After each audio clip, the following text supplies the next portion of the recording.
Assalamu alaikum friends, welcome back to Cooking with Halim channel. আজকে আপনাদের জন্য আরেকটি নিউ রেসিপি নিয়ে আসছি। It's called ilish much with মুখি। তো মুখি দিয়ে আজকে ইলিশ মাছ রান্না। বন্ধুরা আমার সাথেই থাকুন, আপনাদেরকে দেখিয়ে দিচ্ছি ইনগ্রেডিয়েন্টস। তবে ইনগ্রেডিয়েন্টসে যাওয়ার পূর্বে আপনাদেরকে একটি হাম্বল রিকোয়েস্ট, প্লিজ আমার ভিডিওটি ভালো লাগলে don't forget to subscribe my channel. Also please press the like button. So let's go to the new recipe. বন্ধুরা আপনাকে দেখিয়ে দিচ্ছি মুখি দিয়ে ইলিশ মাছ তৈরি করতে যে সব ইনগ্রেডিয়েন্টসগুলো লাগবে। সো কুইকলি আপনারা দেখে নেন। আমাদের লাগবে পেঁয়াজ বাটা, 5 থেকে 6টা গ্রিন চিলি, লাগবে কোরিয়ান্ডার, আর অবশ্যই তো ইলিশ মাছ তো থাকবেই, এখানে ইলিশ মাছ এবং সাথে আছে মুখি। আর যেগুলো স্পাইস লাগবে আপনাকে দেখিয়ে দিচ্ছি, টারমারিক পাউডার, হলদি গুঁড়া, এখানে আছে তোমার কোরিয়ান্ডার পাউডার, বুঝছেন, আর এখানে আছে আপনার চিলি পাউডার, কেন সল্ট লাগবে পরিমাণ মতো সবাই দিয়ে দিবেন, এবং অয়েল। সো বন্ধুরা আর দেরি না করে আমরা শুরু করে ফেলি কিভাবে ইলিশ মাছ আমরা মুখে দিয়ে রান্না। চলুন তো। সো বন্ধুরা আমরা যে ইলিশ মাছগুলোকে আমরা প্রথমে একটু ফ্রাই করবো।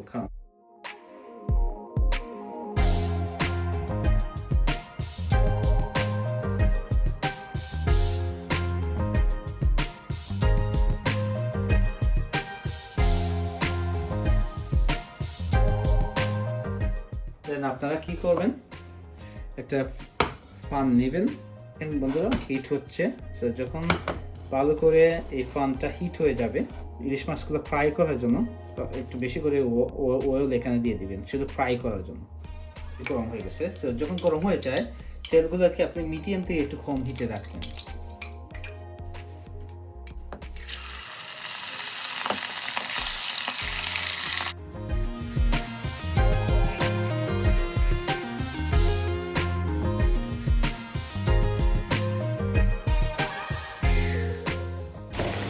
তো বন্ধুরা আমি সব মাছগুলোকে একসাথে দিয়েছি এবং হিটটা একটু মিডিয়াম করে দিচ্ছি। বেশি হিট দিলে ইলিশ মাছগুলো পুড়ে যাবে, পুড়ে গেলে আবার টেস্ট পাবেন না।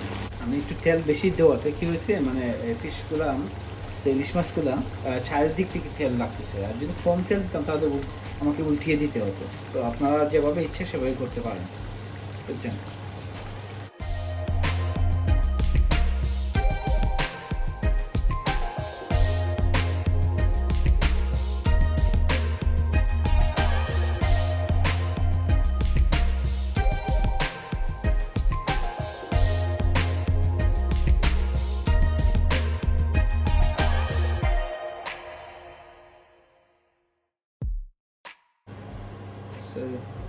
বন্ধুরা দেখেন আমি কিন্তু ফ্রাই করে খুব সুন্দর করে এভাবে রেখে দিচ্ছি।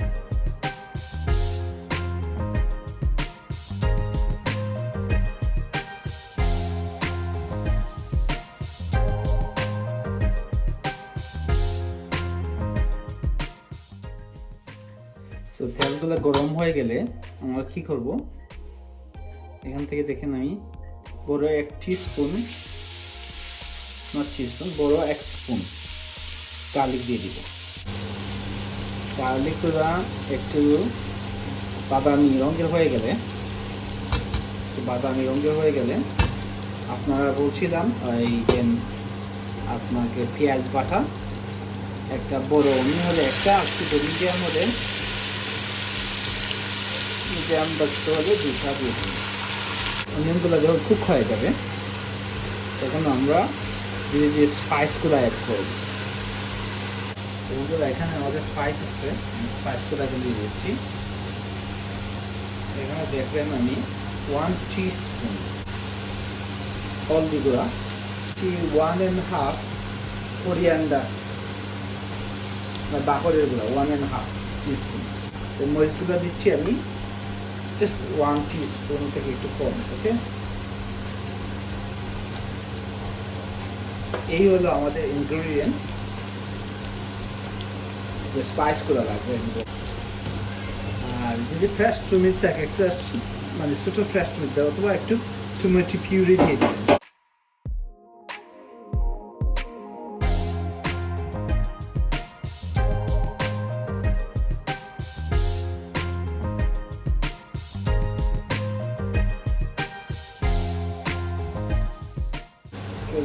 যখন স্পাইসগুলো কুক হয়ে যাবে বন্ধুরা, তখন আমরা এই ইলিশ মাছগুলা এগুলো দিয়ে দিব।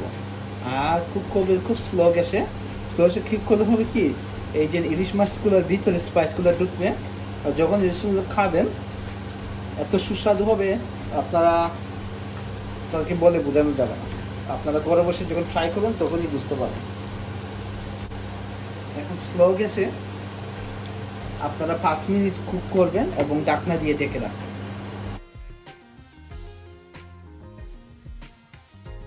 বন্ধুরা 5 মিনিট পরে আবার দেখেন আমি কি করতেছি।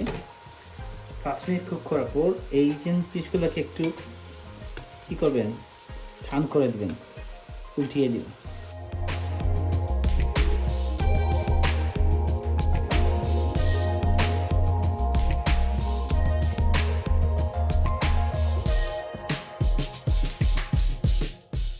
আরো 5 মিনিট আমি কুক করব। আপনারা আমার সাথে থাকেন। বন্ধুরা 5 মিনিট পর আবারও চলে আসলাম। আমরা কি করলাম, টোটাল 10 মিনিট কুক করলাম। তো করার পর মোটামুটি স্পাইসগুলো মাছের ভিতরে ঢুকে গেছে পুরো সাইডে। এখন কি করব আমরা, এই যে গ্রিন চিলি, যদি আপনারা একটু ঝাল খান, গ্রিন চিলিগুলো এগুলো একটু ছিটিয়ে দিবেন। তো বন্ধুরা কাঁচামরিচ দেওয়ার পর আপনারা এই যে মুখিগুলো সুন্দর করে চারিদিকে দিয়ে দিবেন।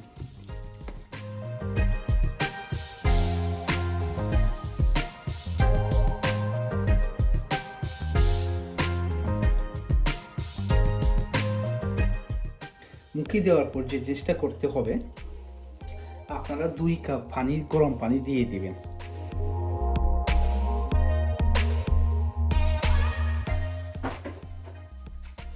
তো আপনারা 2 থেকে 2.5 কাপ পানি দিয়ে দিবেন, দিয়ে একটু মিডিয়াম হিটে রেখে দিবেন। মিডিয়াম থেকে একটু কম হিটে রাখবেন, বেশি হিট যেন না হয়। আর ধীরে ধীরে আপনারা কুক করতে থাকবেন। একটু 20 মিনিট স্লো কুকে রান্না করতে হবে।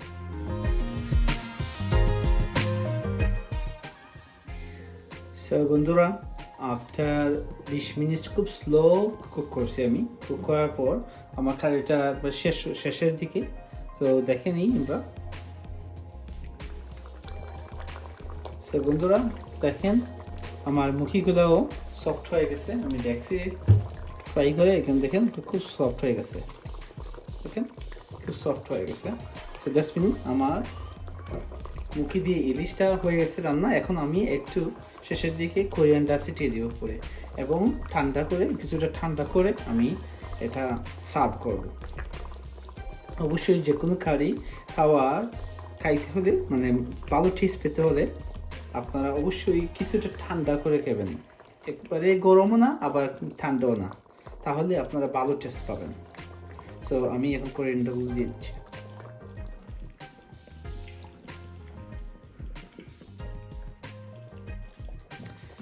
বন্ধুরা হয়ে গেল আপনাদের মুখি দিয়ে ইলিশ রান্না। আর যদি আমার এই রেসিপিটি অবশ্যই যদি ভালো লাগে থাকে, তবে আপনারা আমার চ্যানেলটিকে সাবস্ক্রাইব করতে ভুলবেন না, এবং অবশ্যই একটি লাইক বাটন প্রেস করবেন। তো আজ এ পর্যন্তই, দেখা হবে অন্য কোনো দিন অন্য কোনো নিউ রেসিপি নিয়ে। ভালো থাকবেন, সুস্থ থাকবেন।